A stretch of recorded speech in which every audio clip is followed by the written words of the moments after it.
тамырларыбызны онытмыйк. Авылыбызның мәшһүр дин әһелләре бу безнең инде. Менә муллалар бер сатыннан берсе булып барганнар була. Менә берсе мәрхүм булгач вафат булганнан икенчесе муллаларыбыз. Абыстайларыбыз мәрхүм булганнар, абыстайларыбыз инде бу. Бу нәрсә? Итек басканда шайталар. Итек башканда да керү төкләү җайланмасы да ул инде менә. Элеккеге әби бабаларыбызның иләрендә затлы пәрдәләр бу. Шелтәләр менә ничек эшләнгән алар, чигелгән.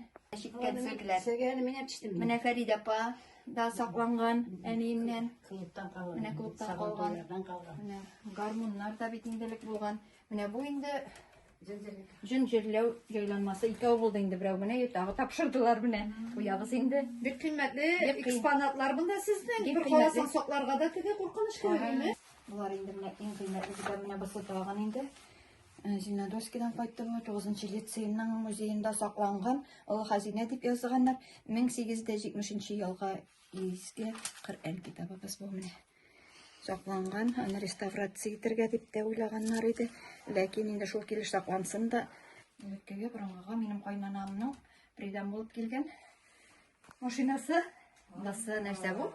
Менә бу инде безнең радио алгыч, пластинкалар уйнатып, бусы радиосы да, пластинкалар уйнатып, төрле пластинкаларда җырлар, музыка. Фәридә апаның караваты бу, әби бабалары нан калган.